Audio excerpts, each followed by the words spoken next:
y diciendo que cuando llegó ya había muerto, ya estaba muerto 4 días Lázaro. Quiere decir que en 2 días murió Lázaro. Algo rápido, repentino. Esta familia tal vez estaba pasando por unos días muy difíciles.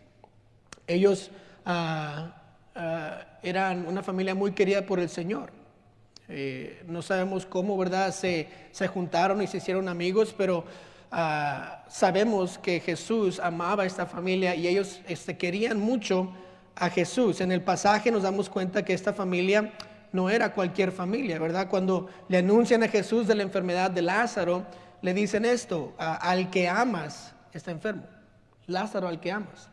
¿Por qué usaron esa terminología o esa frase para describir a Lázaro? Porque todos sabían o reconocían el amor que Jesús tenía por esta familia. Jesús dice de Lázaro mismo que él era su amigo. En el versículo 11 dice: vamos a ver a mi amigo Lázaro, nuestro amigo Lázaro. Vemos que María nos describe en el capítulo que fue la mujer que ungió al Señor con perfume y lavó los pies del Señor con lágrimas. Alguien que daba tanto al Señor era esta María. Marta, podemos ver esto, que ella se sentía tan confiada con el Señor, tan cómoda con Él, que cuando María no le ayudó con los trastes o con los quehaceres de la casa, fue y le exigió al Señor que le mandara a María a ayudarle con los trastes, ¿verdad? Con los quehaceres. O sea, para eso uno tiene que sentirse bien confiado con la persona. Entonces, en el transcurso de los años, Jesús se había apegado a esta familia y ellos lo amaban a Él y Él amaba a esta familia y todo el pueblo lo reconocía. Sabemos eso porque el pueblo que estaba ahí, los israelitas, los judíos, fueron y consolaron a María. Estaban ahí con esa familia y todos sabían eso. Entonces, ¿qué dijeron? El versículo 36, entonces los judíos, mirad cómo le amaba. Entonces todos sabían cómo estaban relacionados esta familia y Jesús. En esta mañana nosotros aprendimos de las dificultades y las primeras 3 verdades que aprendimos fue que Dios lo tiene todo bajo control. Él al permitir esta dificultad en la vida de Lázaro, María y Marta, Él lo tenía todo bajo control. Él sabía cuándo iba a llegar, Él sabía exactamente qué iba a hacer. También aprendimos que Dios siempre quiere enseñarnos algo. A través de esto le dice a María: crees en mí, ¿verdad? Confías en mí, sabes lo que voy a hacer al final. Y a sus discípulos dice: estoy alegre de que no fuimos y que no vieron esto para que crean en mí. Y el punto de esta historia era para que más gente creyera en el Señor, en Jesús mismo. Y Dios durante dificultades siempre quiere enseñarnos algo. Y también aprendimos que Dios quiere que creamos en Él. Una de las cosas más importantes en este pasaje es cuando Jesús dice: yo soy la resurrección y la vida. El que cree en mí, aunque esté muerto, vivirá. Sabemos que el punto, la razón completa que Jesús vino a este mundo fue para salvarnos de nuestros pecados. Y en dificultades, una de las cosas más importantes que quiere que sepamos es que tenemos a Jesús como nuestra vida. Aunque estamos muertos físicamente, viviremos con Él eternamente. Eso es sumamente importante durante las pruebas, reconocer esto. Ahora, esta familia está cerca con Jesús. Jesús está cerca con esta familia. Sin duda, Jesús está pasando por algo difícil también. No nada más está dejando que cualquier familia sufra con esta enfermedad, sino algo le está sucediendo a él también. Entonces, ¿qué podemos aprender más acerca de las dificultades? ¿O qué más sucede durante dificultades? Quiero acabar este estudio y ver las últimas 3 verdades. Note la 4ª verdad acerca de las dificultades. La 4ª verdad es que tendemos a hablar lo malo. Nota el versículo 32. Dice la Biblia: María, cuando llegó a donde estaba Jesús, al verle, se postró a sus pies, diciéndole: Señor, si hubieses estado aquí, no habría muerto mi hermano. Entonces, lo primero que María le dice es: prácticamente fue tu culpa. Si hubieras llegado, mi hermano hubiera estado vivo. Estabas a 2-3 horas de distancia, ¿por qué no viniste y sanaste a mi hermano? Note que ella no era la única que pensaba esto. Versículo 21 nos dice lo que Marta le dijo. Y Marta dijo a Jesús: Señor, note, si hubieses estado aquí, mi hermano no habría muerto. Suena muy, muy similar. Hasta es casi lo mismo. No, es lo mismo, ¿verdad? Si hubieses estado aquí, mi hermano no habría muerto. ¿Qué es? ¿Qué le están diciendo? Hubieras estado aquí, fue tu culpa. Porque tú no viniste, Lázaro está muerto. Y note, que los judíos que estaban ahí también dijeron casi lo mismo. Versículo 37 dicen, y algunos de ellos dijeron, ¿no podía que abrió los ojos del ciego haber hecho también que Lázaro no muriera? Entonces llega Jesús y en vez de verlo como nuestro Salvador está aquí, aquella persona que amamos ha llegado, lo ven como el culpable de lo que está pasando. Ahora usted y yo sabemos, Él no tuvo la culpa en sí de que Lázaro muriera. Él quería que Lázaro muriera para que Él pudiera expresar, dar su poder y poder resucitarlo. Pero ¿qué es lo que pasa? En vez de expresar la confianza que tenían en Cristo, empiezan a decirle a todos los demás lo malo que estaba pasando. La única razón de la que todos estaban diciendo lo mismo es porque todos se decían lo mismo unos a otros. La conversación esos 4 días de que estaba muerto, ¿qué se estaban diciendo todos? Si solamente Jesús hubiera estado aquí, no hubiera muerto Lázaro. Todos estaban pensando lo mismo y todos estaban diciendo lo mismo. Me imagino que desde que fueron y llamaron a Jesús, todos tenían esta gran expectativa, que Jesús iba a venir como el héroe y sanar a Lázaro, y pum, Lázaro iba a sanar rápido. Y ellos habían visto a Jesús sanar a muchos enfermos, habían visto a él tal vez a quitarle la vista, a darle la vista a los ciegos, a quitarle la lepra a los leprosos, y decían, seguramente Jesús puede venir, tocar a Lázaro y va a levantarse, y toda la expectativa de que Jesús va a venir y va a sanar a Lázaro, y no viene y Lázaro muere. ¿Y qué pasa? Si Jesús hubiera venido, me imagino que Marta fue con María y le dice, si solo Jesús hubiera venido, Lázaro no se hubiera muerto. Y María tal vez va a su amiga, y si solo Jesús hubiera venido, no habría muerto Lázaro. Y uno tras otro empiezan a decir, si solo Jesús hubiera venido, Lázaro no hubiera muerto. Esto me recuerda a lo que escuchamos en las noticias, ¿verdad? Cualquier cosa que pasa en las noticias, ¿qué hacemos nosotros? Lo repetimos, ¿verdad? A mí me encanta hablar con muchachos, ¿verdad?, que piensan que saben todo y que están muy inteligentes, ¿verdad? Y dicen, no, es que si esto no hubiera pasado, es que lo que pasa es que el gobierno hace esto. Y luego uno piensa, pues tú no pensaste en eso, tú lo escuchaste en las noticias, ¿verdad? ¿Por qué? ¿Por qué están diciendo lo que dicen? Porque lo han escuchado antes. Y eso es lo que estoy pensando yo, ¿verdad? Que normalmente es lo que la gente dice, lo que ya escucharon. Y aquí es lo que estaba pasando. Todos estaban diciendo lo que a alguien se les había ocurrido decir. Es como las entrevistas después de un partido de fútbol, ¿verdad? O tal vez de básquet o lo que sea. Usted ve las entrevistas y a los que perdieron les hacen las preguntas y siempre tiene alguna excusa o algo malo, ¿verdad? El árbitro fue el que no llamó bien esa llamada y me hizo un penalti, un foul y no sé qué, y fue la culpa del árbitro, y fue el equipo, y fue la pelota y no sé qué, y siempre están culpando otras cosas en vez de lo que sí pasó bueno, ¿verdad? Lo que estaban haciendo en el partido. Normalmente esto es lo que sucede en nuestras vidas. Nos tendemos a enfocarnos en lo malo y hablamos lo que no es bueno. En momentos difíciles es mucho más fácil hablar de lo malo que pasó y no de la bondad de Dios y de cómo es que Dios se va a encargar de todo lo que está pasando. Es importante como cristianos no enfocarnos en lo que no pasó bien. ¿Por qué? Porque lo que está fuera de mi control es exactamente eso. No lo puedo controlar. Si yo no lo puedo controlar, quiere decir que Dios está a cargo de eso. Y al momento que yo empiezo a decirle a la gente cómo lo que me pasó, lo que me está pasando es injusto, o que el doctor se equivocó, o que fue la culpa del otro, estoy inconscientemente diciendo que no confío en Dios. No lo estoy haciendo adrede, pero lo estoy diciendo a todos, no confío en Dios. Si Dios está en control, entonces lo que no puedo controlar yo, Dios lo controló o lo permitió. Y al hablar de eso, estoy culpando a Dios por lo que sucedió en vez de confiar en Dios. Entonces, ¿sabe lo que sucede cuando hablamos con otros en momentos difíciles? Todos repiten lo que decimos. Y en esos momentos podemos tomar esta situación bien seria y decir cosas buenas de nuestro Dios en vez de lo malo que nos está pasando. Podemos escoger esparcir la bondad de Dios en vez de esparcir la injusticia que nosotros creemos que Dios nos ha dado. Si empezamos a hablar lo malo en tiempos de dificultades, estamos diciéndole al mundo que desconfiamos en Dios. Y es nuestra opción o nuestra decisión decir lo correcto en esos momentos. Si algo malo está pasando, obviamente duele y es difícil, pero tenemos nosotros la opción de escoger qué le voy a decir a otros de mi Dios.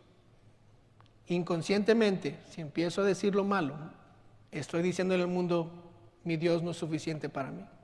Lo que pasó, Dios no está en control de eso. Mi Dios es injusto. Nosotros podemos escoger qué decimos en esos momentos. La quinta verdad que encontramos es esta: es Dios siente lo que nosotros sentimos. Yo creo que esta es la verdad más importante, una de las verdades más importantes de esta historia, es que Dios siente lo que nosotros sentimos. Note el versículo 33, por favor. Jesús entonces, al verla llorando, y a los judíos que le acompañaban también llorando, se entremeció en espíritu y se conmovió. Y dijo, ¿dónde le pusisteis? Le dijeron, Señor, ven y ve. Jesús lloró. Dijeron entonces los judíos, mirad cómo le amaba. Váyase al versículo 38. Jesús, profundamente conmovido otra vez, vino al sepulcro. Era una cueva y tenía una piedra puesta encima. ¿Notó cómo es que Jesús sentía el dolor que Marta y María sentían? A veces tomamos, ¿verdad?, este versículo 35 y hacemos un poco de burla, o tal vez lo tomamos a la ligera y dijimos, oh, esta semana me aprendí un versículo. Juan 11:35, Jesús lloró. Uf, qué difícil fue. Pero la verdad, estas dos palabras traen una enseñanza tremenda.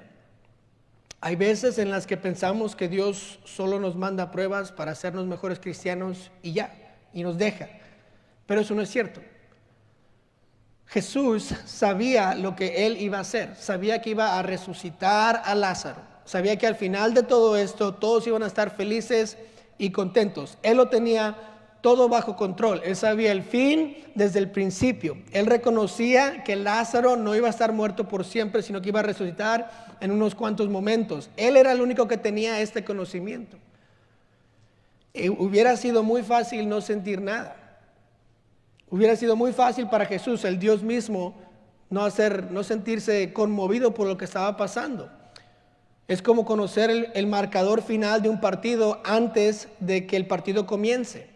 No importa, ¿verdad?, qué sucede en el partido, si el equipo que va a ganar está perdiendo por 4 goles y usted ya sabe el marcador, ya sabe el final, no se preocupa, no se estremece. Por eso cuando, ¿verdad?, no ve un partido, ¿qué le dice a sus amigos? No me digas el final, no me digas quién ganó. No me digas el puntaje. ¿Por qué? Porque quieres sentir esa emoción durante el partido, ver quién va a ganar, quién va a perder. Y Jesús sabía el final. Y llora de todos modos. Yo no sé usted, pero para mí es difícil sentir lo que otros sienten. Mi don espiritual más bajo es la misericordia. Entonces, pobrecita de mis hijas, porque el don más bajo de mi esposa también es la misericordia. Entonces, mis hijas nada de misericordia reciben en la casa. Ahora, yo amo a mis hijas, no quiero que piense que soy un mal papá, pero cuando ellas se caen o se lastiman, no me duele un poquito a mí nada. Me dolió. Bueno, pues voy a jugar. Y no siento lo que ellas sienten. No importa qué tan duro se hayan caído, no me conmueve tanto para sentir lo que ellas están sintiendo. Me acuerdo cuando Cintia se fracturó el brazo. Llegó llorando, no la vimos, empezó a llorar, me llegó y le puse, ¿verdad?, una cosita para tener su brazo bien. Fuimos al doctor, el doctor dijo, sí, se fracturó el brazo. Y todo ese tiempo yo estaba como que, bueno, pues, ¿qué puede ser? Ella estaba llorando, y bueno, pues, está bien. Un día Bethany llegó de la escuela, ¿verdad?, toda enojada o bien triste, y él, ¿por qué estás triste? ¿Por qué estás triste? Es que nadie jugó conmigo en el receso. Bueno, pues ya deja de llorar, ¿qué importa? Vamos a jugar en la casa. Ella bien triste, o sea, tiene 5 años la niña y yo debe de estar ahí, ¿verdad?, llorando con mi hija. Es que nadie la amó, nadie la quiso. No me importa. Pero imagínense, Dios no es así. Cuando yo estoy llorando, Él llora. Cuando estoy sufriendo, Él sufre. Jesús, sabiendo el final, que todos iban a estar contentos cuando Lázaro resucitara, de todas maneras llora. Dios no es un Dios malo, no es un Dios aislado de nuestros sentimientos y dolores.